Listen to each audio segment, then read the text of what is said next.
Dive brain is officially starting to kick in. It's taking me all day to leave the house, but I just want to make sure everything's on point.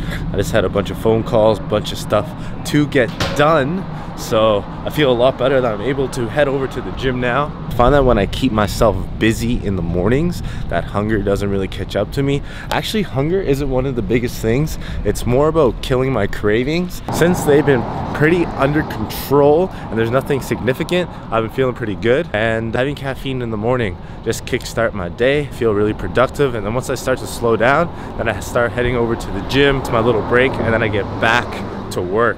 That's my personal workflow. I know most people, they have a 9-to-5 job, but you just have to find out what works for you. Maybe you won't have your first meal until lunchtime, or if you have a snack time where you can just kind of eat in between. That might be a better approach to have more macros later on the day, and you have more energy for when you actually can go to the gym. I'm feeling pretty dead. It's like the last little bit, starting to get hungry. I started staring at the time. I'm like, all right, it's been 30 minutes, only have to do this times 2. Okay, only 15 minutes left. That's only 3 times 5 minutes. And then I just keep watching the clock, but I'm off to get a salad. And I'm about to meet up with Eduardo.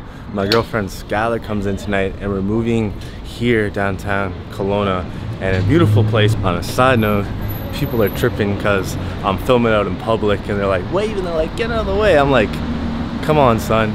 If I had my phone out, no one would care. It's literally just because I'm holding a camera. Although it is pretty big, I am using the A7 III. Look at this man over here. No, look at this guy. Much better.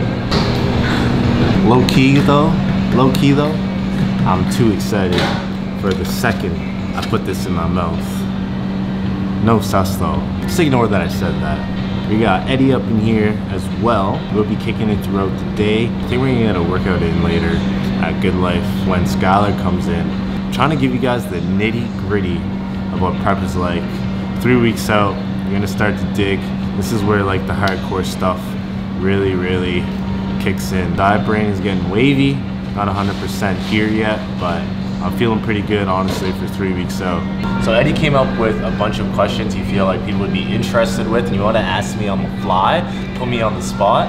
So I'll get him to ask me the first question right now. Considering yourself that you're a coach and you're getting coached by someone else, do you ever reconsider the protocols, or how do you take that? Since I hired a coach, I 100% just go all in with them. There's no point to hire a coach and do your own thing. What you can do is talk things over with your coach, fully understand there could be a better approach to it. I know Jeff is a lot more experienced than me. He has a lot more knowledge than I do. So I just go with what he's saying, and I have full, true confidence with all the calls he's made. I won my pro card with him, I won a pro show with him, and I broke 4 powerlifting records with him. So I know that I just gotta trust the process and move forward with it. With that being said, would some of my calls be different than what he would prescribe? Yes, they would be. I feel like every coach is gonna have their own method. Even though we're both science-based coaches, there's gonna be little things that might change, like maybe 5 grams difference in macros. Like he might drop me 20 where I would have dropped myself 25.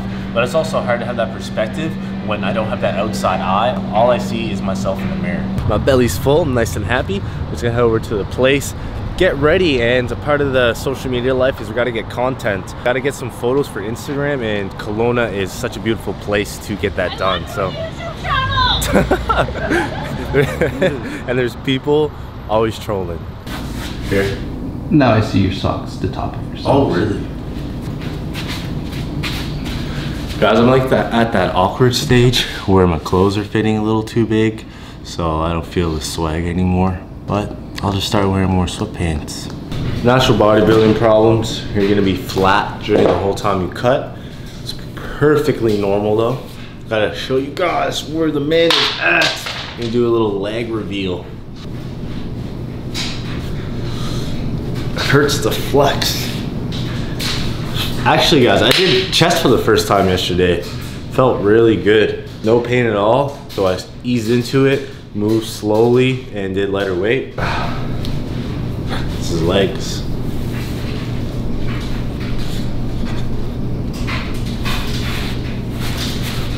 But you guys can see, legs have a long way to go. Still a small layer of fat on the upper body, but legs I have to really dig through.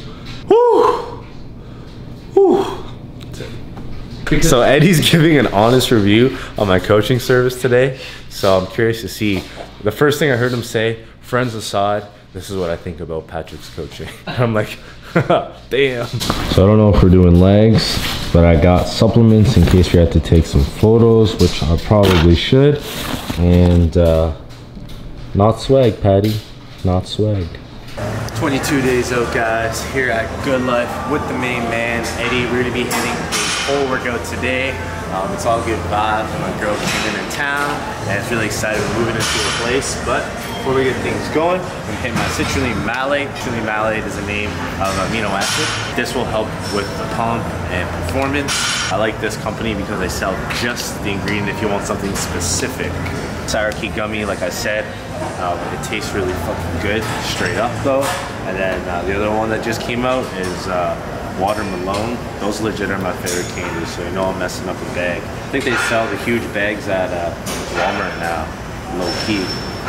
Hope you guys don't bother them all before my pep's done. Alright guys, so we didn't go over any of the questions up until the workout, so I'm going to voice over to this workout with the rest of the questions. So Eddie's going to put me on the spot right now. Alright, how do you personally recover from an unplanned cheat day?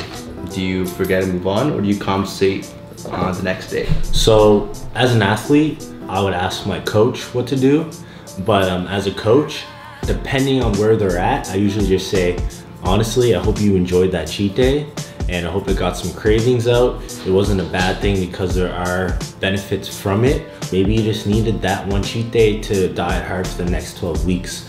So I try and connect with the client, make sure they don't feel guilty, and then just jump back onto the macros that they were on and continue to move forward. But I make sure to really connect with them mentally because it can get tough when you're cheating. So I try and connect with the client mentally just to make sure they're feeling okay, and we move forward from there. Let's say we're in a contest prep, well then sometimes you have to do some savage things to make up for that. But that's when someone's a little bit more hardcore, they are an experienced bodybuilder. I make sure that we can make up for the lost time that we've made, depending on the situation. So it's very situational, but those are usually the two options. Mostly go towards option one. We all know that you prep really hard, and it obviously affects you mentally. And how does that really affect your work as a coach? Well, no matter what job you have, it's going to affect you. So what I do personally is I stop taking clients on, and if some clients move forward, I just don't open up any slots. But I prepare myself a few months before my show to make sure I have enough personal time. I won't be as busy as a coach, so I can take my time on each person's program. I can take my time on the updates, and then I have a lot of extra time throughout the day. I actually started watching Prison Break. I don't really watch TV, or I don't watch movies, but then sometimes I just want to relax, chill out, and not do anything, and just have some me time. So that's how my work gets affected. Just slow things down and drop my workload. Do you go out of your way to go see your competition, like through social media? Like, do you take that to motivate you, or how does that play in effect?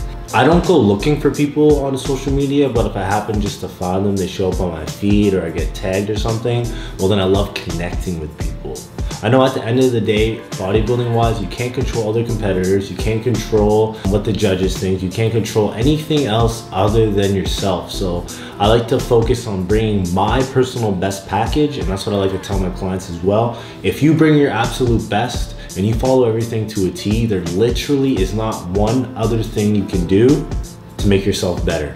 I already know that I beat my physique my last two shows, and I'm happy with that. I'm just gonna continue the next 3 weeks and bring my best. And you know, like, I only want to compete against people who bring their best as well. This is why I choose the shows that I do. I want to hold myself to the highest caliber because I want to compete against the best. You always say that you enjoy the process, but what specific part of the process do you enjoy the most? I love challenging myself and bettering myself. Setting those goals and being able to push my limits is something that I love to do. I've been an athlete my entire life. I played university football where I was the rookie of the year playing linebacker. I played high school football as well, track and field. I played a bunch of different sports, and no matter what, I always like pushing myself. And bodybuilding is something that I'm not genetically strong at, and I know that. but I want to make sure people can follow something that they enjoy. Not because they're good at it, because they enjoy the process.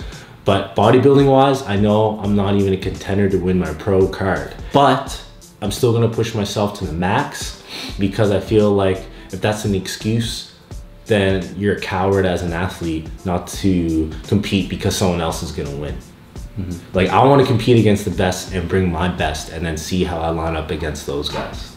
Is there anything different from the last preps compared to this one, do you feel, where you are mentally, physically? This is the first time I prepped with an injury. I hurt myself when we were judging at the Calgary show. After that, I did that Super League event. So it was kind of weird not pushing so hard. And I feel like during my first prep, I try and fight through the injury, where this prep, I'm a little bit smarter, especially as an experienced coach, where I tone back on that. I'm more realistic with myself. I know already jumping into this, I need to drop back my workload. I'm realistic with the foods that I'm going to eat and what I should do. So I'm not gonna go out and smash a bunch of donuts to make them fit my macros, where I know I'm gonna be starving all day and then cause myself to binge. And then I also hold myself at a higher standard now. Competing the other 3 times, I wanna beat that and improve. So I feel like I get more serious and serious each time, and I feel like I'm gonna bring the best conditioning that I personally achieved this whole time. Yeah, so if you guys like this type of video, please let us know below. I feel like those are actually really good questions that Eddie thought of. If you guys have any questions, pop those in the comment section below. Eddie will grab those out and we can do another one of these. See what it's like, the nitty gritty, the ending part of prep. 22 days out, guys. And let's get back to the vlog. Hope you enjoyed that Q&A with Eddie and I. We're going back to get another salad, because salad is life when you're on poverty macros. Got a little eye candy today because my bae's in town and we're moving in together. Finally. But yeah, let's go get these salads, hang out with Eddie, family dinner. I just want to eat. It's all on my mind right now. I'm starving. Whew, feels good to be back. I'm starting to get to that point where I have to dig through my workouts, but I like it. I just like that challenge, pushing myself, and it was almost perfect timing getting here because Jeff and Steph were filming in Penticton, which is like an hour away, with the bro Rashawn and Buddy. What up? Buddy forgot his charger here. Yeah. Phone died, you know, becoming in clutch, and he got the phone charged. Right on time. Bro, I feel naked when my phone's dead. Like, I hate it. I hate it. I know. I was gonna go home. I was like, I don't have an extra charger at home, so like, I don't know why I would go home. Yeah. So I just waited, you know, and then Patrick came through, and here we are. You know, saved the day. Shout out to you. Shout out Patty Lips. Shout out Patty Lips.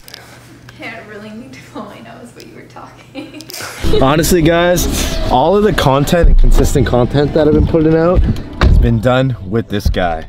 What's up? So without Eddie and his help and amazing work, we wouldn't be able to put these videos out. So I really thank him, because I'm able to coach, and I used to put social media as a secondary thing. I guess it still is, but it's more of a priority for Eddie. We're actually heading over to Eddie's house, and we're gonna finish that Q&A that you guys already saw, and then get to work on the laptops, finish up some back-end stuff. I redid my website, and I'm always looking to improve. It's a constant thing that I talk about, but for real, guys, you always want to improve no matter how good things are. You always want to have that hunger, and it's the only way to develop, be able to sustain something that you created.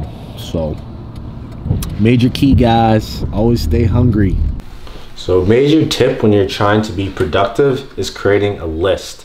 And what I have come to realize is that when I overwhelm myself and the list is too big, I won't get those tasks done. So what I do is I realistically make a list of 3 to 5 things, 3 most important things, 5 overall, and before I'm even allowed to go to bed, I get those things done. And throughout the day, I'm obviously gonna get smaller things done, and creates me to be a lot more productive throughout the day. Other than that, guys, I'm gonna put my head down, smash this Rockstar, take those vitamins that I just copped, and grind. So if you guys like the video, please give it a like, comment, and let me know what you guys thought. Subscribe if you're not part of the team, and let's bring our best in 3 weeks.